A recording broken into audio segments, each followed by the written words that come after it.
श्री शिवाय नमस्तुभ्यम। 3 अगस्त को पड़ रहा है सावन का सोमवार। अब इस सावन के सोमवार के दिन किया जाने वाला विशेष उपाय जो हम आपको बताने वाले हैं, सफ़ेद आंकड़े की जड़। ये उपाय आपने कई बार सुना होगा, कैसे करते हैं ये भी आपको पता होगा, पर इसको बांधते और बांधने का नियम क्या है ये भी आपने कई बार सुना होगा। पर हम आपको एक बार फिर से इस उपाय को समझा रहे हैं, बता रहे हैं, ताकि आप कोई गलती ना करें और आपको आपकी जो कामना है संतान प्राप्ति की वह पूर्ण हो। इस उपाय को करना कब है? तो वैसे तो गुरुजी ने और आपने देखा होगा कि ये उपाय रजस्वला धर्म के 7वें दिन किया जाता है। कब किया जाता है? 7वें दिन। जब माताएं बहनें रजस्वला होती हैं तो 7वें दिन इस उपाय को किया जाता है।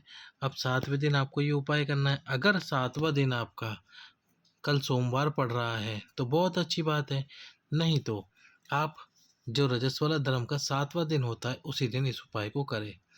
अब ये क्षमा करना, सोमवार के दिन आपको जड़ कब बांधनी होती है? या तो सोमवार या फिर प्रदोष के दिन। अब जिन माताओं बहनों को संतान प्राप्ति नहीं हो रही है और उसके पीछे का कारण है उनका रजस्वला धर्म, जैसे कि उनको रजस्वला धर्म नहीं आ रहा है, कई समय से रजस्वला धर्म नहीं आया, तो उनके लिए गुरुजी ने बताया है ये नियम। पर इससे पहले हम आपको एक बात बताते हैं। यदि आपको रजस्वला धर्म नहीं आ रहा है तो आप एक बार प्रयास करें। क्या प्रयास करें? रजस्वला धर्म को लाने का। और वो कैसे है? आप डॉक्टर के पास जाए, हर दवाई आपने खा ली है, जांच करा ली, सब कुछ करा लिया, फिर भी रजस्वला धर्म नहीं आया तो एक बार प्रयास करें। करना क्या है? आपको एक गुड़हल का पुष्प लेना है, डंडी वाला गुड़हल का पुष्प ले लीजिए। गुड़हल का पुष्प आपने देखा ही होगा, लाल कलर का ये पुष्प आता है। ये लाल कलर का पुष्प आपको ले लेना है।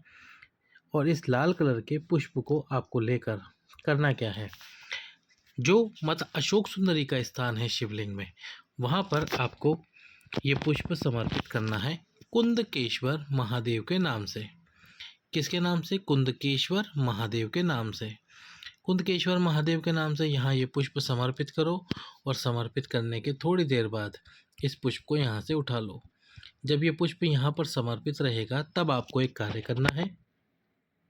जो आपका रोग है, आपकी बीमारी है, वो भगवान शंकर को बोलनी है कि हे भोलेनाथ, मुझे ये रोग है, बीमारी है, रजस्वला धर्म से जुड़ी हुई, इस रोग बीमारी को ठीक करो। और उसके साथ ही आपको क्या करना है? 1 लोटा जल लेना है और वो ये माता पार्वती वाले हस्त कमल पर समर्पित करना है, वही कुंदकेश्वर महादेव के नाम से। पहले पुष्प समर्पित करो, फिर जल, और उस जल में से थोड़ा सा जल नीचे पात्र लगाकर जेल लो। अब नंदी जी के पीछे बैठकर शिव जी को देखते हुए वो पुष्प गुड़हल वाला चबा चबा कर खा लो, और चबा चबा कर उस पुष्प को खा लो यहीं शिव जी के सामने, और जो जल है कुंदकेश्वर महादेव के नाम से पी लो। अब क्या करना है? आपको रजस्वला धर्म का इंतजार करना है कि आपका जो रजस्वला धर्म से जुड़ी हुई समस्या है वह ठीक हो। 1 दिन, 2 दिन, 3 दिन लगातार ये उपाय करना। यदि उसके बाद भी आपका रजस्वला धर्म ना आए तो आप 7 दिन लगातार ये प्रयास करना। और जिन माताओं बहनों का व्रत है सावन में, वो ये गुड़हल के पुष्प वाला उपाय ना करें। अब यदि आपका रजस्वला धर्म आ जाता है तो आप उसके 7वें दिन उपाय करें, और नहीं आता है तो आप सोमवार के दिन उपाय करें। अब करना कैसे ये उपाय? तो सबसे पहले तो पति और पत्नी दोनों को साथ में करना है उपाय सफ़ेद आंकड़े की जड़ का। पर सफ़ेद आंकड़े की जड़ का उपाय साथ में करो, आपने साथ में किया, पर आपके पति आपका साथ नहीं दे रहे, तो माताएं बहनें अकेले ही इस उपाय को कर सकते हैं। पर कोशिश करना कि आपके पति साथ में जाएं, जड़ को लेकर आएं। जड़ को लाकर, अब जड़ को लाना किस दिन है, यही सबसे बड़ा प्रश्न रहता है कि हम 1 दिन पहले लाए, 2 दिन पहले लाए, 7 दिन पहले लाए, या 7वें दिन ही जड़ लाए। आप कोशिश करें कि 7वें दिन, या जिस दिन आप उपाय करने जा रहे हैं, जैसे कल सोमवार को उपाय करने जाओगे आप, तो आप सोमवार की सुबह ही इस जड़ को लेकर आएँ। पहले पेड़ देख लें आसपास, वृक्ष जो आपके आसपास जो वृक्ष है उसकी छोटी सी जड़, केवल एक इतना सा टुकड़ा ही आपको लेकर आना है।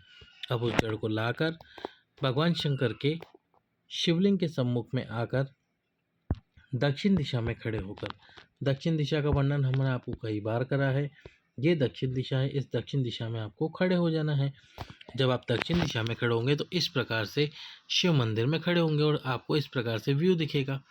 अब क्या करना है, आपको उस जड़ को यहाँ शिव जी के चरणों के सामने रखकर एक बार, दो बार, 3 बार, इस प्रकार से 21 बार जड़ को घुमा लेना है। क्या करना है, 21 बार जड़ घुमानी है और जड़ को घुमाकर आपको तुमरुकेश्वर महादेव का नाम भी लेना है। कितनी बार लेना है तुमरुकेश्वर महादेव का नाम? 21 बार।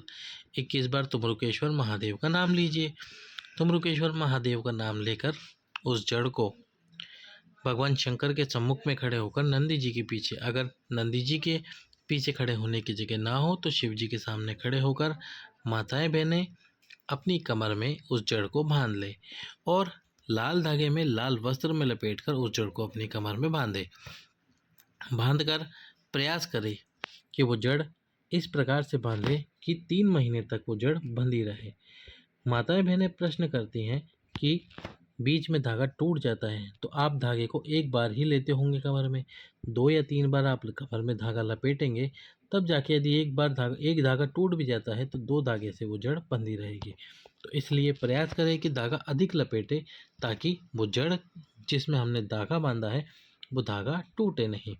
3 महीने तक आपको उस जड़ को बांध के रखना है। अब इसके साथ ही एक उपाय करना है जो गुरुजी ने बताया था। वो उपाय क्या था कि एक पीपल का पत्ता शिव जी पर अवधूतेश्वर महादेव के नाम से, कौन से महादेव? अवधूतेश्वर महादेव, अवधूतेश्वर महादेव के नाम से पीपल का पत्ता समर्पित करो। और पीपल का पत्ता समर्पित करके थोड़ी देर बाद उस पीपल के पत्ते को आपको लेकर आ जाना है। पीपल के पत्ते को लाकर गाय के दूध में आपको उस पीपल के पत्ते को रात्रि को उबालना है। 5 मिनट का उबाल लेना है। 5 मिनट का उबाल लेकर आपको सबसे पहले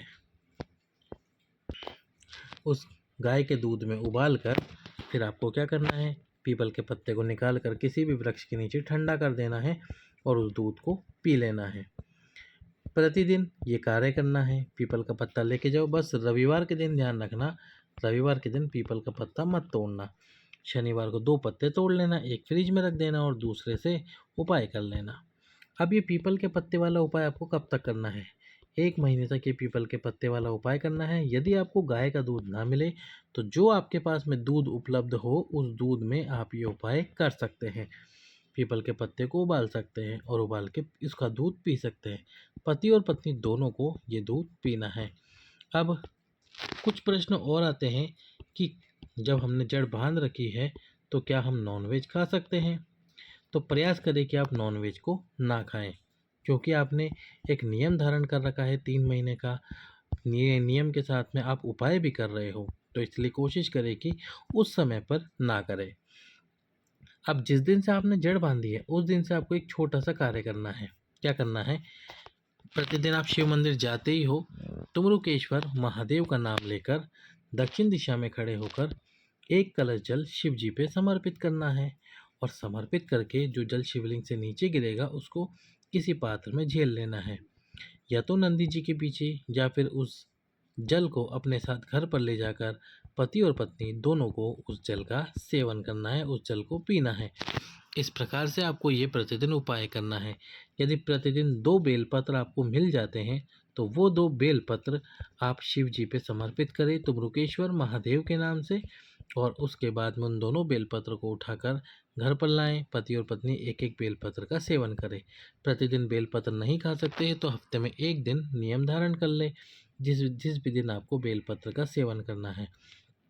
इस प्रकार से बाबा पर विश्वास रखकर यदि आप ये उपाय करोगे और 3 महीने तक जड़ को बांध के रखोगे, इसके बाद में जड़ खोलनी कब है? जैसे आपने 3 महीने तक जड़ बांध के रखी, आप गर्भवती हुई, आपको खुशखबरी मिली, क्योंकि पता तो 3 महीने से पहले ही पता पड़ जाएगा।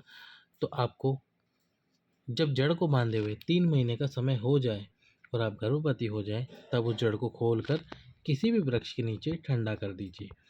और यदि आपने उपाय किया, आपका उपाय सफल नहीं हुआ तो कोई बात नहीं, एक बार फिर से प्रयास कीजिए, बार बार प्रयास कीजिए। हो सकता है शिव जी आपकी परीक्षा ले रहे हों, तो इसलिए प्रयास जारी रखिए, बाबा पे विश्वास रखिए। यदि आपका विश्वास पूर्ण है तो बाबा आपकी गोद अवश्य ही भरेंगे। लाइक सब्सक्राइब शेयर करें। हर हर महादेव।